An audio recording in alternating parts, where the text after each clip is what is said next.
ছয়গাঁও মহাবিদ্যালয়ৰ অধ্যক্ষৰ বিৰুদ্ধে ব্যাপক কেলেংকাৰী অনিয়মৰ অভিযোগ 2022 চনৰ পৰা কোনো হিচাপ প্ৰকাশ কৰা নাই অধ্যক্ষ নৱকুমাৰ কলিতাই মুখ্যমন্ত্ৰী শিক্ষামন্ত্ৰীৰ হস্তক্ষেপৰ দাবী সমগ্ৰ ঘটনাক্ৰমক লৈ সংবাদমেল প্ৰাক্তন ছাত্ৰ সতীৰ্থ সন্মিলনৰ উচ্চ পৰ্যায়ৰ তদন্তৰ দাবী বিত্তীয় লেনদেন সন্দৰ্ভত ছয়গাঁৱৰ জংগম ভৱনত প্ৰাক্তন ছাত্ৰ সতীৰ্থ সন্মিলনীয়ে এক সংবাদমেল সম্বোধন কৰি মহাবিদ্যালয়ৰ অধ্যক্ষৰ বিৰুদ্ধে সৰব হৈ পৰে আৰু মহাবিদ্যালয়ৰ সোণালী জয়ন্তী অনুষ্ঠিত নকৰাক লৈ ভিন্ন প্ৰশ্ন উত্থাপন কৰে আৰু শীঘ্ৰে মহাবিদ্যালয়ৰ কৰ্তৃপক্ষই আনুষ্ঠানিকভাৱে স্পষ্টীকৰণৰ দাবী উত্থাপন কৰে সমান্তৰালকৈ মহাবিদ্যালয়ৰ আন্তঃগাঁথনিৰ নিৰ্মাণত অধ্যক্ষ এককভাৱে ময়মতালিৰে কাম কৰাৰ অভিযোগ উত্থাপন কৰে আৰু এই ক্ষেত্ৰত অন্য কোনো সমিতিক অৱগত নকৰাত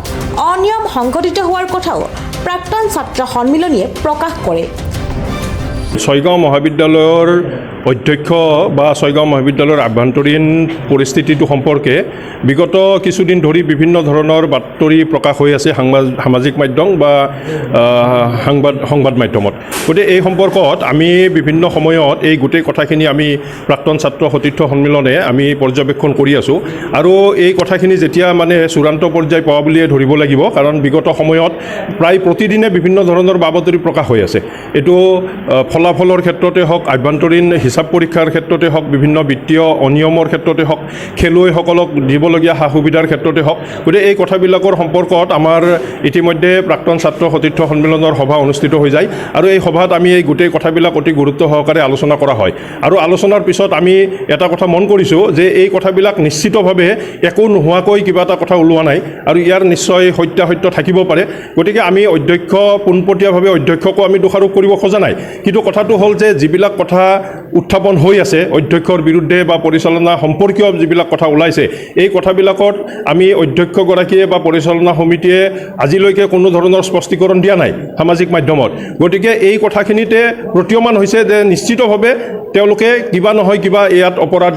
অপৰাধ তেওঁলোকৰ আছে বা তেওঁলোকৰ খেলিমেলি আছে আৰু সেইকাৰণে আমি প্ৰাক্তন ছাত্ৰ সতীৰ্থ সন্মিলনে এই গোটেই বিষয়টো ছয়গাঁও মহাবিদ্যালয়ৰ 2022-23 চনৰ পৰা বৰ্তমানলৈকে আমি সকলো ধৰণৰ তথ্য পাতি আমি ইনকুৱাৰী হোৱাটো বিচাৰিছোঁ এইটো ইতিমধ্যে আমি মাননীয় মুখ্যমন্ত্ৰী মহোদয় শিক্ষামন্ত্ৰী বা বিভাগীয় বিভাগলৈকে আমি দাবী জনাইছোঁ আৰু আমি স্মাৰক পত্ৰ প্ৰদান কৰি এই গোটেই কথাখিনি ইনকুৱাৰী এটা কৰিব বিচাৰিছোঁ বা আমি দাবী জনাইছোঁ আৰু এইটো এটা ইনকুৱাৰী হওক উচ্চ পৰ্যায়ৰ ইনকুৱাৰী হ'ব লাগে আৰু ইনকুৱাৰী হৈ যিসকল ইয়াৰ লগত জড়িত বা যি ধৰণে জড়িত তাৰ উপযুক্ত মানে ব্যৱস্থা হ'ব লাগে বা শাস্তি হ'ব লাগে আৰু মহাবিদ্যালয়ৰ অধ্যক্ষগৰাকীয়ে প্ৰায় 77 লাখ টকা নিৰ্মাণ কাৰ্যত খৰচ কৰা বুলি আমি জানিব পাৰিছোঁ যিটো আচলতে মানে পৰিচালনা সমিতিৰ অনুমোদন নাই বুলি আমি জানিছোঁ পৰিচালনা সমিতিৰ কোনো অনুমোদন নোহোৱাকৈ পৰিচালনা সমিতিৰ সভাপতিৰ অনুমোদন নোহোৱাকৈ তাত যিখন পাৰ্চেছ কমিটি আছে তেওঁলোকে নজনাকৈ কনষ্ট্ৰাকশ্যন কমিটিয়ে নজনাকৈ অধ্যক্ষগৰাকীয়ে ব্যক্তিগতভাৱে এই কামবিলাক কৰিছে আৰু যিটো আইন বিৰুদ্ধ মহাবিদ্যালয়খনত হয়তো আমি জানিব পাৰোঁ মতে প্ৰায় 50,000 মান টকাৰহে তেখেতৰ অনুমোদন আছে 50,000 টকালৈকে তেখেতে কোনো অনুমোদন নোহোৱাকৈ খৰচ কৰিব পাৰে গতিকে 77 লাখ টকা এটা বৃহৎ পৰিমাণৰ ধন গতিকে সেইটো তেখেতে কৰিব নোৱাৰে গতিকে এই কথাটো কেনেধৰণে খৰচ কৰিলে কেনেকুৱা ধৰণৰ মেটেৰিয়েলছ তাত ব্যৱহাৰ কৰিলে নিৰ্মাণ কাৰ্যত এই গোটেই কথাখিনি ইনকুৱাৰী হ'ব লাগে আৰু সেইকাৰণে আমি মানে আমাৰ অধ্যক্ষগৰাকীক আচলতে আমি অকৰ্মান্য বুলিয়ে ক'ব লাগিব কাৰণ ৰাইজে সহযোগিতা কৰিব ৰাইজে কমিটি বনাই দিছে আৰু তেওঁলোকক ৰাইজে মাতিছিল ৰাইজক মাতিছিল তেওঁলোকে অধ্যক্ষগৰাকীয়ে সভাপতিয়ে আমাক চিঠি দি পেলাই ৰাইজক মাতিছিল সোণালী জয়ন্তী উৎসৱ অনুষ্ঠিত কৰিব লাগে বুলি ৰাইজে সিদ্ধান্ত লৈছিল কমিটি বনাইছিল আৰু অধ্যক্ষগৰাকী প্ৰধান সম্পাদক পৰিচালনা সমিতিৰ সভাপতিগৰাকী মুখ্য সভাপতি আৰু তাত কমিটি গঠন কৰি দিলে অনুষ্ঠান আৰম্ভ হ'ল ৰাইজে দান বৰঙণি দিলে দান বৰঙণি শুভাৰম্ভ হ'ল পইচা সংগ্ৰহৰ তাৰপিছত অনুষ্ঠানটো শুভাৰম্ভ হৈ কিনে তাৰ সামৰণি পাতিব নোৱাৰিলে বা মাজত কোনো ধৰণৰ কাৰ্যসূচী পাতিব নোৱাৰিলে যিটো কথা আমাৰ কাৰণে লাজৰ কথা আৰু তাতকৈ ডাঙৰ কথা যে অধ্যক্ষগৰাকীয়ে কোনো মানুহৰ লগত আলোচনা নকৰাকৈ উদযাপন সমিতিৰ লগত আলোচনা নকৰাকৈ পৰিচালনা সমিতিৰ লগত আলোচনা নকৰাকৈ মহাবিদ্যালয়ৰ শিক্ষকসকলৰ লগত আলোচনা নকৰাকৈ এই যে 50খন পতাকা উত্তোলন হৈছিল সেই 50খন পতাকা মনে মনে তেখেতে নমাই থৈছে যিটো এটা সামাজিক অপৰাধ এটা মানে ৰাজহুৱা অপৰাধ আৰু সেই অপৰাধটোৰ কাৰণে তেখেতে ৰাইজৰ ওচৰত জবাবদিহি হ'ব লাগিব আৰু আজিৰ তাৰিখত আমি প্ৰাক্তন ছাত্ৰ সতীৰ্থ সন্মিলনে সোণালী জয়ন্তী উৎসৱ আজি 2 বছৰ পিছত অনুষ্ঠিত কৰাৰ পক্ষত আমি নাই গতিকে এইটো সোণালী জয়ন্তী নহয় আৰু আমি আপোনালোকৰ মাধ্যমেৰে আমি দাবী জনাইছোঁ